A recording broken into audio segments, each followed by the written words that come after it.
Desde el 2010, trabajando con profesionales y empresas del sector salud en diferentes ciudades del país, y también hemos trabajado con empresas de otros sectores. Tenemos varias líneas de negocio, incluida el tema de hoy, que es seguimiento y comités.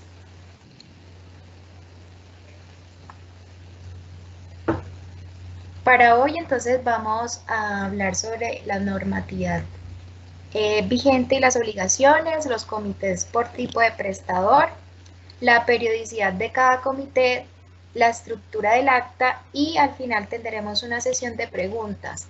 Pueden dejar todas sus inquietudes por chat, o si la anotan y esperan al final, podemos abrir el micrófono para realizar estas preguntas. Y ya las dejo con mi compañera Daisy, que es la encargada de presentar esta capacitación el día de hoy. Buenos días para todos. Sandra, ¿me confirmas porfa si tengo sonido? Sí, te escuchamos.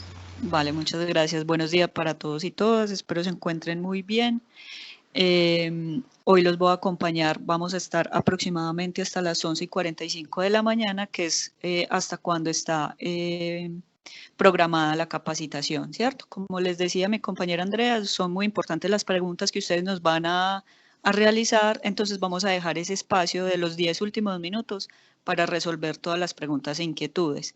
E igualmente durante toda la capacitación en el chat pueden realizar las preguntas que tengan y vamos a tratar de darles pues un orden a las respuestas.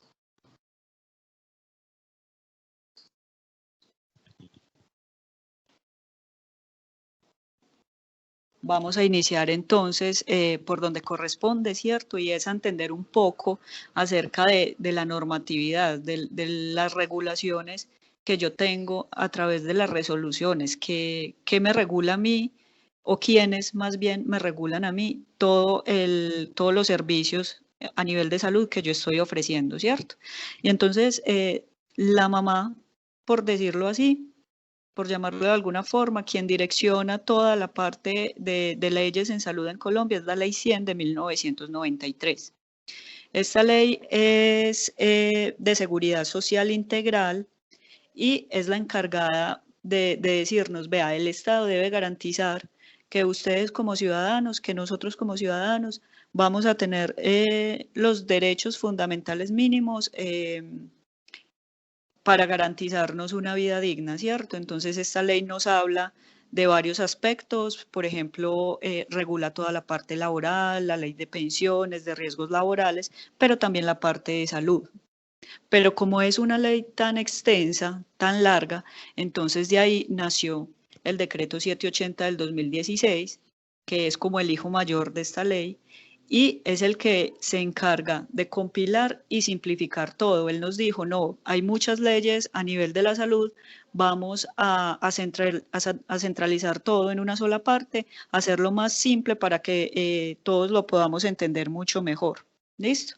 Entonces, el decreto 180 del 2016 es el que se encarga de regular todo el sistema obligatorio de la garantía de la calidad en salud.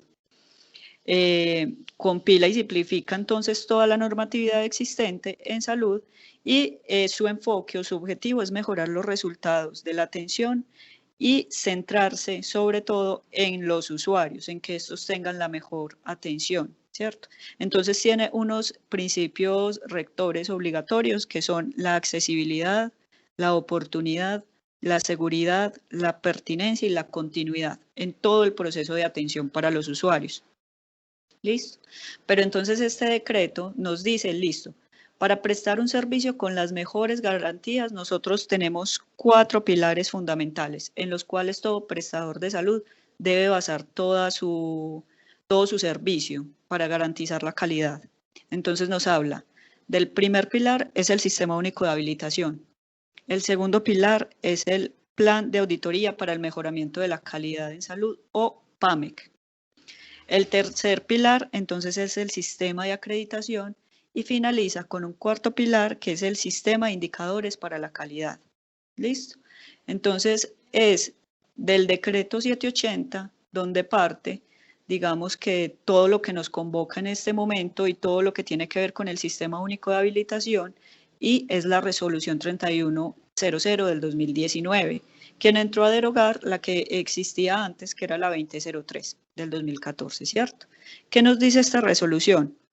Nos dice, vea, ustedes como prestadores de servicios de salud deben tener unas condiciones específicas que son estas y unos criterios mínimos que son estos, la misma resolución nos los entrega, para prestar y para ofrecer sus servicios de salud en todo el territorio a nivel nacional, ¿cierto?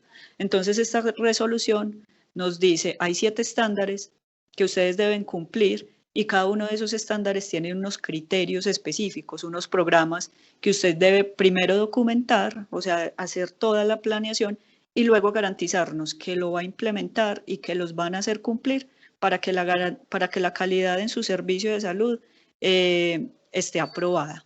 ¿Listo? Entonces esas son las 3 leyes madre, por decirlo así, o la que nos regula toda la capacitación de la que hoy vamos a estar hablando. Pero entonces también entran 2 resoluciones un poco más específicas que entran a regir ya sobre unos estándares muy específicos, ¿cierto? Entonces es la resolución 1164 del 2002. Esta resolución es básicamente la que nos regula todo el manejo de residuos. Nos dice usted tiene que tener un plan de gestión integral de residuos y regula o entra a regir para todos los generadores de residuos hospitalarios, pero también para las empresas recolectoras. Y nos dice ustedes tienen que tener un plan en el manejo interno de los residuos, pero también deben hacer seguimiento a esas empresas recolectoras y saber qué es lo que externamente pasa con los residuos que usted genera, ¿cierto? Y finalmente tenemos la resolución 1995 de 1999 y la resolución 839 del 2017. ¿Listo? Esas resoluciones nos hablan acerca de las historias clínicas, nos dan toda la regulación que deben tener las historias clínicas, cómo archivar. Qué pena, un momentico, por favor.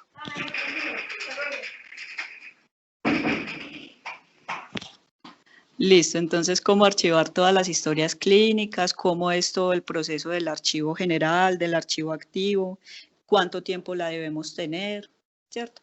¿Qué es lo que pasa? La resolución 839 entró a hacer unas modificaciones sobre la 1995, pero pone el enfoque básicamente en el tiempo en el que yo debo guardar mis historias clínicas o las debo archivar, ¿cierto? Mientras que en la 1995 nos decía todo su archivo físico tiene que tener como mínimo 20 años, ya luego de los 20 años vemos qué se puede hacer y cómo podemos ir depurando ese archivo físico. La 839 entra a decir no, van a ser de ahora en adelante, a partir del 2017, solamente 15 años, en donde ustedes deben guardar todas las historias físicas que tiene la institución. ¿Listo? De esos 15 años, entonces, las historias clínicas que tengamos físicas, 10 años deben permanecer en el archivo activo y 5 años deben permanecer en el archivo general. ¿Listo? Entonces, para entender toda esta es la normatividad, tanto la resolución 100, la ley 100 del 93, el decreto 780, la resolución 3100, resolución 1164 y resolución 839, son las que nos van a entrar a regir todo nuestro sistema único de habilitación. ¿Listo? Entonces de ahí es donde viene toda esa parte legal que nosotros debemos cumplir. Pero entonces hay un asunto muy importante y nosotros decimos, listo, entonces toda esa normatividad, ¿yo cómo hago para aterrizarla a mi institución? Hay una parte fundamental y es entender el sistema único de habilitación como un engranaje, como un mecanismo que debe funcionar por todas las partes, ¿cierto? Es como un carro, básicamente. Si le falla el motor o le falla una llanta, pues entonces deja de funcionar perfectamente. Así pasa con el sistema único de habilitación. ¿Listo? Entonces, para entenderlo mucho mejor y para ponerlo a rodar en nuestra institución y que esté full, nosotros debemos pensar en ciclo. en que el Sistema Único de Habilitación es un ciclo que se repite constantemente. Y ese ciclo, ustedes demás que ya lo han escuchado en muchas partes, es el PHBA, ¿listo? Es el planear, entonces yo planeo qué va a hacer de mi institución, si yo voy a prestar un servicio de salud, cómo lo voy a hacer, hago todos mis documentos para cumplir con la 3100, pero entonces aparte de eso yo me debo poner en acción, ¿cierto? Y entonces ahí entra la parte de listo, yo ya tengo todos mis documentos, ya tengo la proyección de cómo va a ser mi servicio, ahora cómo empiezo a implementarlo. Y todo lo que yo digo en el documento que voy a hacer, debo empezar a hacerlo, dejando unas evidencias, ¿cierto? Unos registros, unos reportes de indicadores a los entes de control, listo. Y pasamos a esa parte de verificar. Entonces yo debo empezar también a verificar que toda esa planeación que yo dije que iba a hacer, que todo lo que estoy haciendo, lo esté haciendo bien. Y entonces paso a auditar cómo estoy prestando yo mis servicios, cómo están mis procesos a nivel interno. La resolución o los entes de control también nos piden unas auditorías que deben de ser obligatorias, ¿cierto? Y entro yo a evaluar todo eso. Pero entonces me doy cuenta que esas verificaciones en esas auditorías, pues yo no estoy haciendo las cosas muy bien o tengo todavía algunas fallitas. Esas fallas yo las debo identificar, las debo dejar establecidas y hacerles un plan de mejora, decir, en el actuar, listo, yo cómo voy a hacer con esas fallas, cómo voy a implementar estos planes de mejora que me salieron de estas auditorías y empezar entonces nuevamente a hacer, pues a actuar, a volver a implementar esas oportunidades de mejora, pero nosotros como Audita América, ahí ya estaría el ciclo que metodológicamente se propone siempre, ¿cierto? El PHBA. Pero nosotros como Audita América resulta que a ese ciclo PHBA le aumentamos una S. Esa S es de seguimiento, ¿listo? Y esa S es la que va a enmarcar toda esta presentación que vamos a hacer hoy, porque para nosotros hacer los seguimientos proponemos que se realicen a través de un comité o de varios comités, pues, los comités que nos exigen la norma, pero también los que nosotros podamos establecer pues dentro de nuestra institución. ¿Listo? Entonces, nosotros en esos comités vamos a verificar, y aquí entramos ya a la parte más específica, a hablar de todo el asunto de comités. Nosotros en los comités lo que vamos a hacer es hacer un seguimiento de que todo ese ciclo, de que mis documentos estén al día, de que mis registros los esté llevando como los exige la norma, de que haya hecho mis verificaciones, que esté socializando pues todos esos documentos y esté capacitando a mi personal y que las oportunidades de mejora se estén realizando. ¿Listo? Entonces para eso entran los comités. Digamos que el comité es el que coge todas las rueditas sueltas de planeación, de hacer, de verificar y de actuar, y los junta en uno solo y empieza a decir, listo, si estamos siguiendo la línea, si tenemos la documentación al día y actualizada, las personas o los líderes de procesos internos están llevando sus registros como los deben llevar, o aún nos hace falta empezar a llevar pues como este registro, ¿cierto? Entonces es eso. Para nosotros es muy importante esa parte de comités porque es la que hace seguimiento a todo ese ciclo previo. ¿Listo? ¿Qué pasa? Resulta que en algunas instituciones o en la mayoría nos hemos encontrado que los comités se les convierten como en un proceso muy tedioso o muy complicado de llevar a cabo, y es porque tenemos esa noción de comités como unas reuniones muy extensas en las que participa mucha gente y resulta que resulta que no es tan productivo al final del día, ¿cierto? Pero que la norma me lo sigue exigiendo. Nosotros lo que vamos a hacer hoy es proponerles a ustedes una metodología para que los comités sí en realidad sean muy productivos, para que sean muy ágiles, para que sean muy prácticos y que ustedes los puedan empezar a implementar acorde a la norma, como la norma se los exige, y que no les demore más de una hora, por ejemplo, un comité específico, ¿cierto? Y que en esa hora podamos hacer seguimiento de los principales temas que debemos llevar al día. ¿Listo?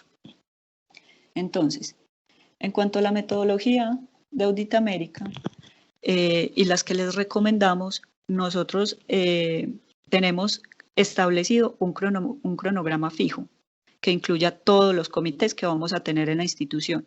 Ahorita más adelantico les vamos a decir cuáles son los comités que por norma yo debo tener, los que son obligatorios para cada uno de ustedes, y los comités que ustedes pueden también tener simplemente como para hacer seguimiento de otros procesos que no alcanzan a hacer seguimiento de esos comités obligatorios por norma, pero que son importantes dentro de la institución. ¿Listo? Entonces, lo primero, establecer un cronograma fijo que incluya todos los comités de la institución. ¿Listo? Es importante que ese cronograma entonces tenga el día específico en el que se va a realizar el comité, y los integrantes que van a participar, ¿cierto? Y sobre todo, pues como quién va a ser el líder, porque entonces para eso nosotros también recomendamos que estén muy bien definidos los roles dentro del comité. ¿Listo? Entonces, lo segundo que vamos a hacer, luego de tener un cronograma establecido, es definir quiénes van a ser los integrantes del comité. Importantísimo, que los integrantes del comité sí sean las personas que sepan acerca de los procesos internos, ¿cierto? Si yo tengo, por ejemplo, un comité de seguridad del paciente, ese comité debe estar integrado sí o sí por mi personal asistencial, por lo menos por el coordinador científico o por mi médico, pues por un médico, por un jefe de enfermería, un auxiliar de enfermería, que sepa de cómo funcionan los procesos asistenciales al interior de la institución, ¿cierto?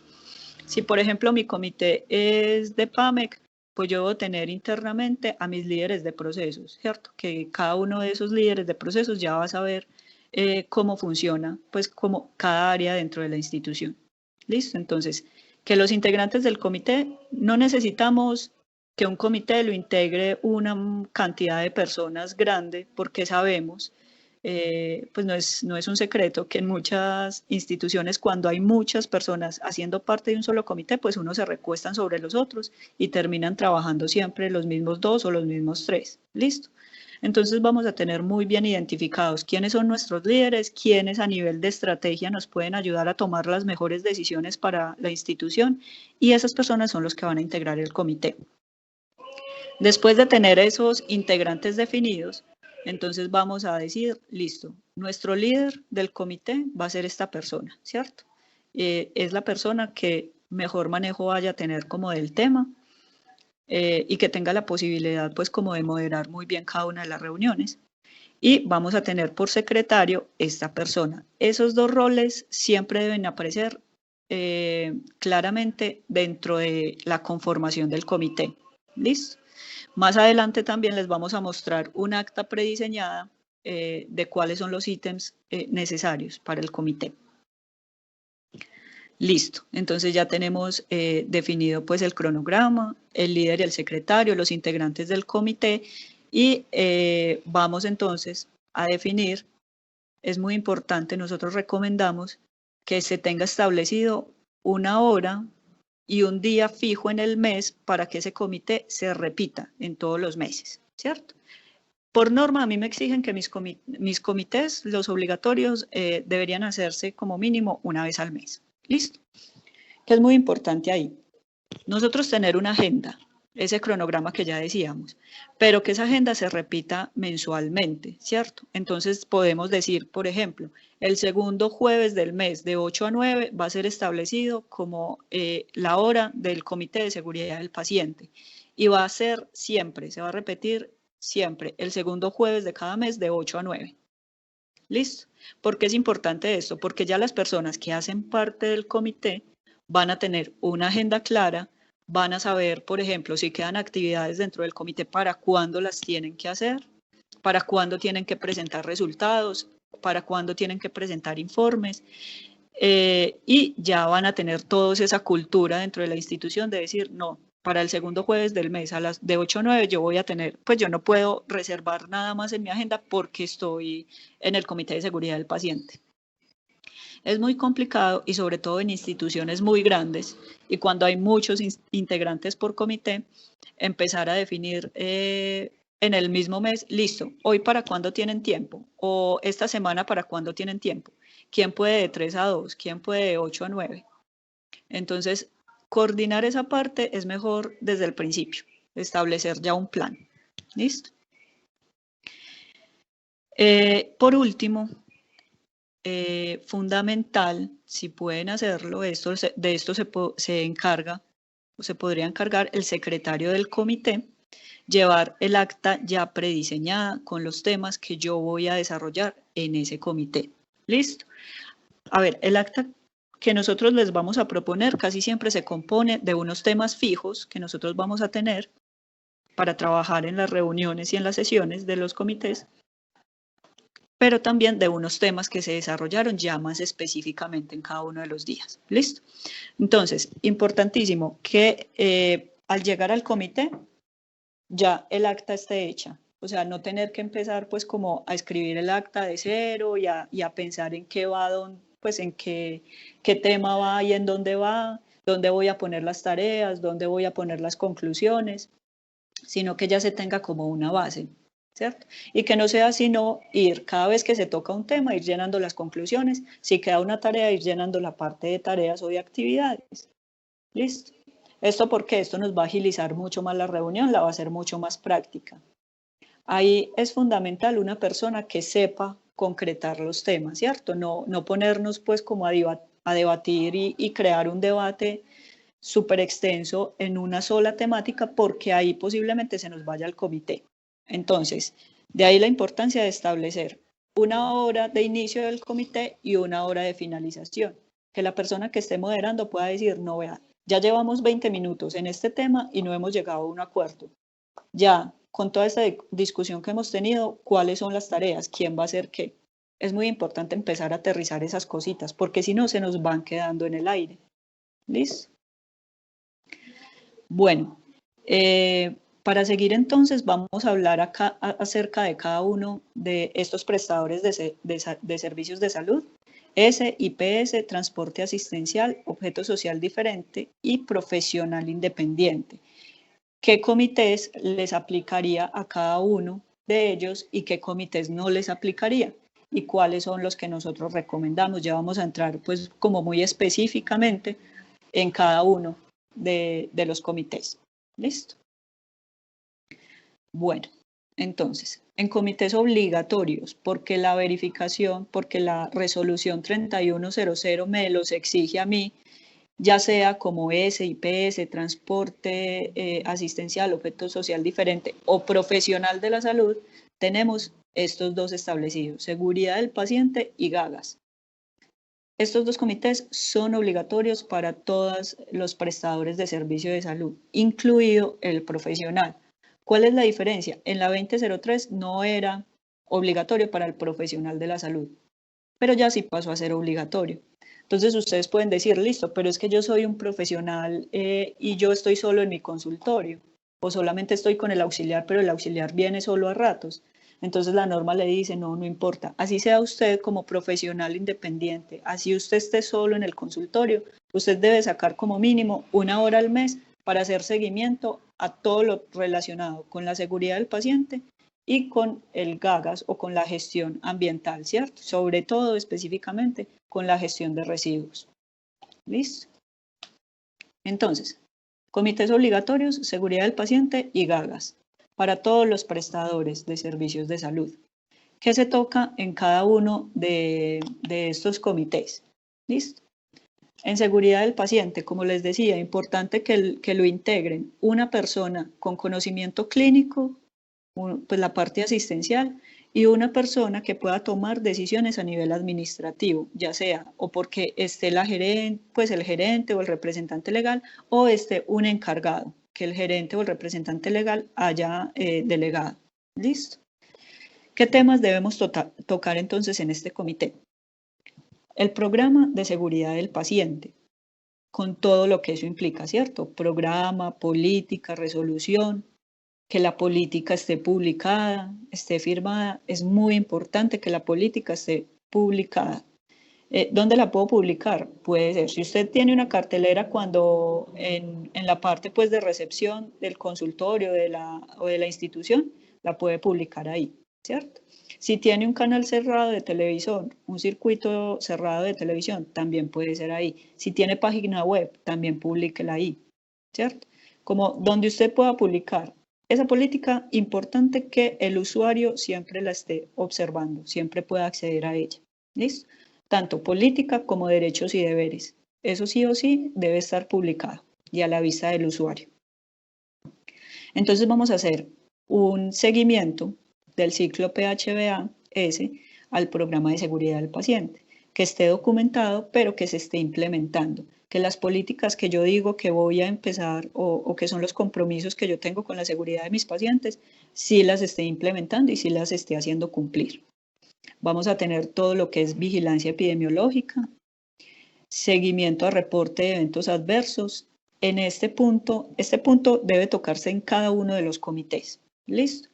Hacer seguimiento, si se han presentado eventos adversos durante el mes, si el evento adverso ha sido grave o ha sido leve, ¿cierto? Hacer como todo ese análisis, mirar qué planes de mejora vamos a implementar acorde a ese evento adverso que ocurrió y hacer un seguimiento de los indicadores de esos eventos adversos. Eso siempre me lo van a pedir en una auditoría. Muéstrame los eventos adversos que se han presentado. ¿Qué pasa? Es muy sospechoso cuando uno llega a una auditoría y en una institución de salud le dicen, no, durante este año que pasó, durante estos 6 meses, no ha ocurrido ningún evento adverso, ¿cierto? Entonces uno se entra a preguntar, bueno, ¿no ha ocurrido o no los están reportando? Y entonces ahí entra el auditor y puede ir por los puestos haciendo preguntas como, venga, ¿usted sabe a quién le debe reportar un evento adverso cuando ocurre? O usted sabe qué es un evento adverso y cuál es la diferencia de un evento adverso con un incidente, ¿cierto? O muéstreme el formato en el que usted reporta el evento adverso. Entonces ahí es cuando el auditor se da cuenta, si no se está reportando es porque dentro de la institución no se tiene una cultura del reporte o porque en realidad dentro de la institución la calidad ya está funcionando en perfectas y óptimas condiciones, que no están ocurriendo eventos adversos. ¿Listo? También hacemos seguimiento a la adherencia de los paquetes instruccionales obligatorios, que estén documentados, que se estén aplicando o que se esté haciendo uso de las guías de práctica clínica. Y acá en este ítem específico entra todo lo que tiene que ver con guías de práctica clínica, ¿cierto? Que yo sí las tenga establecidas para mi institución, que sí haya hecho un buen procedimiento de adopción, pero también que les esté haciendo mediciones de adherencia a esas guías. Las mediciones de adherencia a las guías de práctica clínica solo las puede realizar un clínico para poder verificar que la persona o que el encargado de adherirse a esa guía sí la esté tomando en cuenta. ¿Listo? Ahí también entra toda la parte de protocolos de cada uno de los procedimientos que yo tengo como institución y de los servicios que presto. ¿Listo? También entonces vamos a hacer seguimiento de la educación al usuario y de la educación o capacitación del talento humano en todo lo que tiene que ver con seguridad del paciente. Y aquí en el ítem número 9 es muy importante. Si nosotros no tenemos un comité de infecciones aparte, entonces debemos hacer seguimiento a toda la parte de infecciones en el comité de seguridad del paciente. Listo, y sobre todo ahora con el COVID-19, pues es muy importante llevar como estos seguimientos. Listo. Pasamos entonces al comité GAGAS. El GAGAS pues es la gestión administrativa ambiental, ¿cierto? Grupo Administrativo de Gestión Ambiental Sanitaria, eso es lo que traduce esta sigla. Básicamente el programa más importante de este GAGAS es el PEGIRS o el PEGIRASA, ¿cierto? El Plan de Gestión Integral de Residuos, que es el que a mí me dice yo cómo estoy manejando mis residuos hospitalarios dentro de la institución y las empresas recolectoras cómo lo están manejando por fuera de la institución. ¿Qué pasa con esos residuos hospitalarios que yo produzco, que yo estoy generando? ¿Listo? ¿Qué vamos a medir ahí? Que efectivamente se tenga el PEGIRS o el PEGIRASA, se tenga actualizado, se tenga con lo que exige el decreto, la resolución 1164 y el decreto 351 que debe tener. También debemos hacer seguimiento al reporte del RH1, que es todo lo relacionado con los pesos de los residuos. ¿cierto? Ese reporte RH1 se realiza ante las alcaldías de cada uno de los municipios. Entonces yo debo buscar cómo, pues si aún no estoy haciendo mi reporte, cómo debo empezar a hacerlo, porque varía de acuerdo a cada ciudad, ¿cierto? En unas hay una plataforma, por ejemplo, en la que uno puede reportar, pero entonces en otra hay que enviar un correo, en otras hasta hace poco, y puede que funcione en algunas todavía, había que llevar pues como el reporte en físico. Entonces es importante que cada uno de ustedes, si hasta el momento no han hecho ese reporte del RH1, empiecen pues como a averiguar cómo se realiza en su ciudad, en la alcaldía de su ciudad, el reporte de ese indicador. ¿Listo? ¿Qué revisamos también en el GAGAS, en el Comité GAGAS? Toda la parte de gestión ambiental, de la política de gestión ambiental, de cómo estoy manejando los recursos ambientales en mi institución, del uso de agua, del uso de papel, toda la parte de infraestructura, del mantenimiento de la planta física, que esté en buenas condiciones, que yo tenga un cronograma en donde digo cada cuánto voy a hacer mantenimiento de esa infraestructura, y en el comité le debemos hacer seguimiento. Si yo dije, por ejemplo, que en junio iba a pintar las paredes de mi institución porque ya estaban pues como feitas, entonces en el comité nos debemos asegurar que se haya hecho esa pintura, ¿cierto? Ahí en ese cronograma importante que aparezca también todo el plan de fumigaciones, que como mínimo es una vez cada 6 meses. Listo, voy a revisar entonces también mi manual de asepsia y antisepsia o de limpieza y desinfección, que esté al día, que esté actualizado, que tenga los insumos que yo estoy utilizando, que se le hayan hecho las modificaciones correspondientes de acuerdo a las medidas que yo voy a adoptar por el COVID-19 o que empecé a adoptar.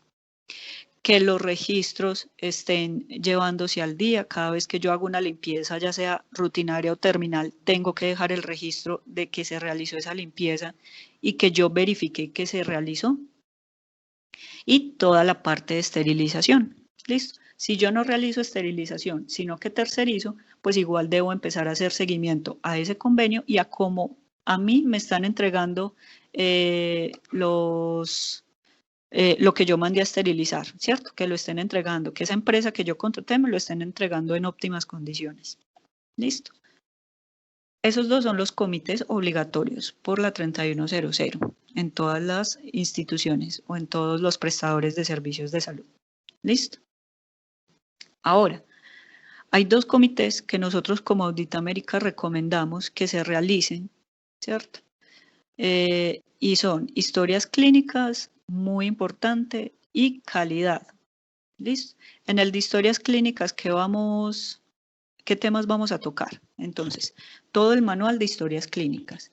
La auditoría de historias clínicas, nosotros recomendamos que se realice una vez al mes, cogiendo un muestreo de 10 historias clínicas y yo empezar a aplicarles una lista de chequeo para saber si estoy cumpliendo con todos los campos obligatorios o con todas las especificaciones que la norma me exige que debo cumplir. ¿Listo? Que el formato de historias clínicas esté cumpliendo. También verificamos que tengamos el certificado de confidencialidad del software en caso de que tengamos pues historias clínicas digitales. Política de protección y tratamiento de datos del software y de la institución, y verificamos el archivo general, que si estemos archivando bien, que esté en buenas condiciones ambientales, que estemos haciendo seguimiento de temperatura y humedad. También revisamos toda la parte de consentimientos informados. Y entonces es lo mismo, vamos a revisar que el manual de consentimiento informado esté actualizado, esté al día y acorde a mi institución, de acuerdo a mi realidad. Hacemos las auditorías de consentimientos informados, que esa se puede realizar paralela. Ustedes saben pues como que la historia clínica siempre va acompañada del consentimiento informado, entonces se pueden hacer las dos. Y el formato de consentimiento informado. Listo. ¿Para quién institución es obligatorio este comité? Para la CS, IPS y transporte, ¿cierto? Dependiendo pues como de la cantidad y de la complejidad que se tenga. Para objeto social diferente y profesional, pues no es obligatorio como tal, pero nosotros recomendamos que si lo pueden hacer, lo realicen, igual que este de calidad. En el comité de calidad, lo mismo, para la CS, IPS y transporte asistencial, importante. Y para el objeto social diferente y profesionales, pues también es una recomendación, porque aquí vamos a hacer seguimiento a todos los estándares o todos los temas que no me cubre seguridad del paciente, que no me cubre gestión ambiental y que no me cubre historias clínicas, ¿cierto? Como que, por ejemplo, vamos a mirar el estándar de talento humano. Uno de los asuntos fundamentales que en nuestra institución es lo primero que debemos tener al día y revisar y ser muy serios con esa información son las hojas de vida del personal. Cada vez que ingresa el personal, alguien nuevo a mi institución, yo no lo dejo ingresar y no cierro contrato hasta que yo vea que la hoja de vida cumple con todos los requisitos, ¿cierto? Y hasta haber hecho todas las verificaciones pertinentes. Y anualmente nosotros recomendamos que se realice esta auditoría, pues como a las historias clínicas, ¿cierto? Para poder asegurar y garantizar que nuestro personal es el idóneo y que profesionalmente puede prestar sus servicios en la institución. Listo. Aquí también entonces vamos a tener toda la parte de capacidad instalada, que es la que nos dice, pues como de acuerdo a la oferta y demanda, yo qué servicios puedo prestar, en qué horarios, qué tiempo tengo disponible, cómo estoy aprovechando mi personal y mis recursos. Listo. Si nosotros tenemos practicantes, entonces también debemos de tener ahí un programa de docencia-servicio al que también le vamos a hacer seguimiento. También vamos a revisar en el comité de calidad el estándar de dotación. Listo, ahí que revisamos toda la parte de tecnovigilancia, que se estén realizando los reportes a los entes de control en caso de que tenga que realizarse pues un reporte de evento adverso por un equipo biomédico. Vamos a tener toda la parte de verificación ante el INVIMA, a llevar los registros de que sí estamos ingresando a la página del INVIMA, a seguir todas las notificaciones, ya sea una vez a la semana o sea una vez cada 15 días. Listo, eso lo establece cada institución de acuerdo pues como a su complejidad. En el estándar de medicamentos aplica lo mismo, pero ya no tecnovigilancia, sino farmacovigilancia. Desde que ustedes utilicen, aunque sea un alcohol dentro de la institución, entonces ya la norma les exige que ustedes tengan el programa de farmacovigilancia, ¿cierto? Que estén registrados ante el INVIMA, que puedan hacer los reportes y que estén haciendo seguimiento de todas las alertas. También vamos a verificar entonces en el comité de calidad el estándar de interdependencia, es toda la parte de contratos, los contratos que yo tenga pues como con las instituciones que yo haya tercerizado, y toda la gestión al usuario. Esa parte también la vamos a tener ahí. El Comité de Ética Médica. Este comité aplica para todas las S e IPS que tengan hospitalización. ¿Listo? Eso es muy importante. Las que no tengan hospitalización pueden incluir todo lo que es gestión al usuario dentro de su comité de calidad o, si no tienen comité de calidad, dentro de seguridad del paciente. ¿Listo? ¿Qué temas toco yo aquí en ética médica? Manual CIAU, o sea, el sistema de información al usuario, buzón de sugerencias, encuestas de satisfacción, educación del usuario, conflictos entre el talento humano y los pacientes o usuarios, y divulgar los derechos de los pacientes en un lugar visible de la institución, que es lo que les decía al inicio, y debe estar también con la política. ¿Listo? Aplica entonces SIPS que tengan hospitalización. Lo mismo, técnico-científico aplica a estas mismas, quienes tengan hospitalización, porque aquí nos encargamos de hacer un análisis de caso y conclusiones de cada uno de los casos. ¿Listo? ¿Qué tratamiento estamos siguiendo con cada uno de los pacientes? Si se recomienda cambiar o no. Entonces ahí es donde dejamos toda esa parte importante que estén pues como los médicos y los auxiliares o jefes de enfermería. Farmacia y terapéutica aplica solamente para los servicios que tengan farmacia, ¿cierto? De lo contrario, si yo no tengo farmacia, pues entonces en calidad puedo hacer seguimiento a farmacovigilancia. ¿Qué se mira en este comité? ¿A qué se le hace seguimiento? Al manejo y uso seguro de medicamentos, al estándar de medicamentos, la semaforización, los 10 correctos en medicamentos, que yo esté realizando la administración correcta, todos los temas de vacunación, si es que yo tengo vacunación, medicamentos de control, manejo seguro de antibióticos y registros de temperatura y humedad. Listo. Comité docencia-servicio. En el docencia-servicio nosotros hacemos seguimiento a los convenios de estudio para los practicantes. Si yo no tengo practicantes asistenciales, practicantes de salud, pues no tengo que hacer este comité. ¿Listo? Importante que las ESES que tienen muchos practicantes sí tengan este comité y hagan seguimiento pues como al desempeño de los practicantes, pero también a los convenios con las universidades. ¿Listo? Al resto de prestadores pues no les aplica si no tienen practicantes asistenciales. Infecciones, lo mismo. Tanto estos que siguen acá, infecciones, farmacovigilancia, tecnovigilancia y reactivovigilancia, los recomendamos para las S o IPS que tengan que presenten muchos eventos adversos, ya sea de infecciones, de fármacos o de tecno, o de reactivos en caso de que los usen, ¿cierto? Que presenten tantos eventos adversos que no puedan ser analizados en el Comité de Seguridad del Paciente. Entonces, si el Comité de Seguridad del Paciente no me da abasto, porque mi complejidad es mucha y porque se me presentan muchos eventos adversos, yo debo implementar estos 3 comités aparte. ¿Listo? Y por último, tenemos el Comité PAMEC. Este Comité PAMEC, pues es importante que los tengan las S, IPS y Transporte. Al objeto social diferente y profesionales de la salud no les aplica el PAMEC. Entonces, acá es donde yo reviso y hago seguimiento a toda la ruta crítica, que tenga pues como todo el cronograma de auditorías PAMEC, que se esté haciendo, que todo mi equipo esté conformado, que esté capacitado, ¿cierto? Y hago todo ese seguimiento pues ahí del PAMEC. ¿Listo? Entonces es importante que lo tengan las instituciones que están obligadas a llevar un PAMEC. Tenemos entonces, les voy a mostrar el formato de acta que nosotros recomendamos que ustedes estén llevando, ¿cierto? Acá tenemos unos ítems importantes. El formato debe contener el número de acta, la periodicidad en la que yo estoy llevando mi comité, quién preside el comité, quién es el secretario, quiénes son los integrantes, la fecha del comité anterior, la fecha actual, los temas tratados, las conclusiones, tareas y firmas. Esas firmas pueden ser digitales. ¿Listo? Ya les voy a presentar entonces cómo manejamos nosotros el formato y abrimos 10 minuticos para preguntas. Acá entonces nosotros tenemos un acta de comité.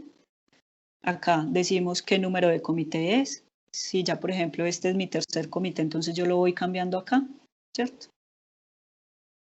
Acá pongo el objetivo, cuál es el objetivo de mi comité específico, cada cuánto lo estoy realizando, el nombre y el cargo de quien preside el comité, la fecha del comité anterior, la fecha en que yo estoy realizando el comité, a qué horas inicié, a qué horas terminé, en qué lugar se realizó, quiénes asistieron de los integrantes, quién no asistió y si es posible la causa por la que no asistió esa persona.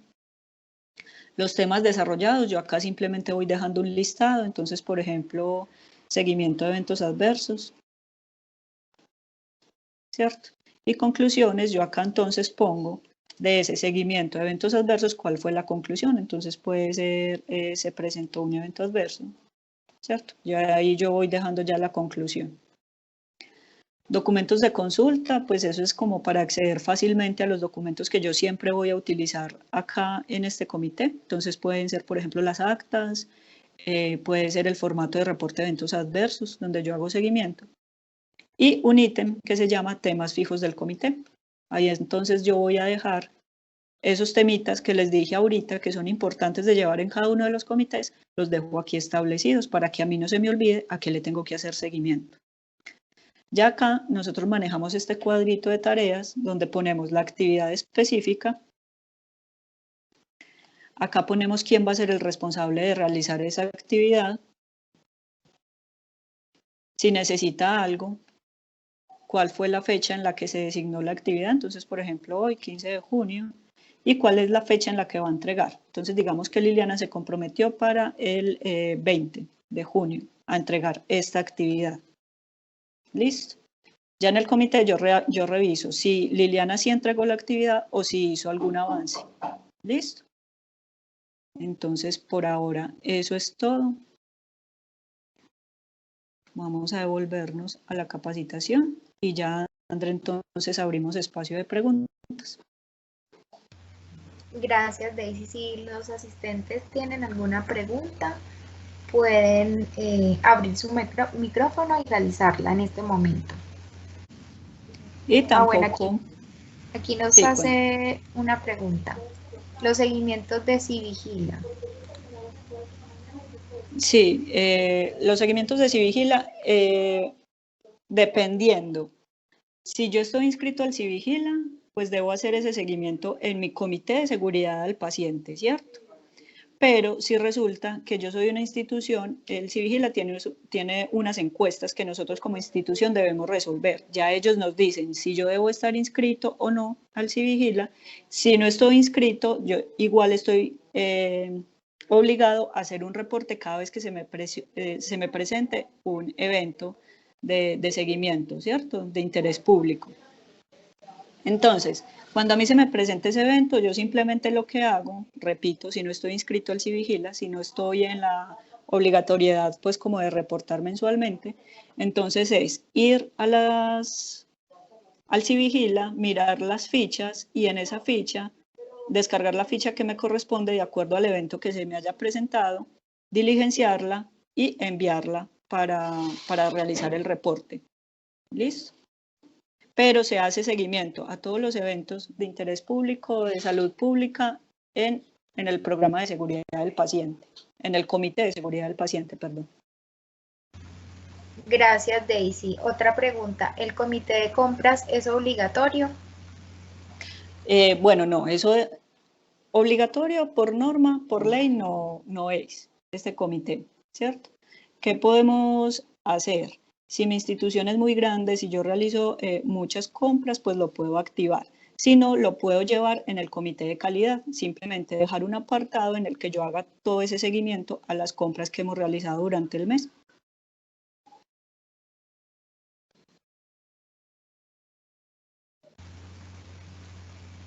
Gracias, Daisy. No tenemos más preguntas por resolver.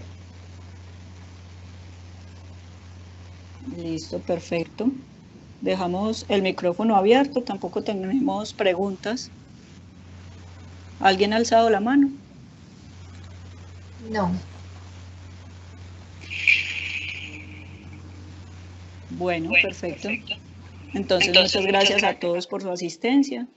Quedamos entonces atentos a preguntas o inquietudes que les podamos resolver a través de la línea telefónica 300-317-0978. Ahí les podemos dar pues como las asesorías correspondientes, ¿cierto? Muchas gracias entonces. Feliz día. Gracias, Daisy.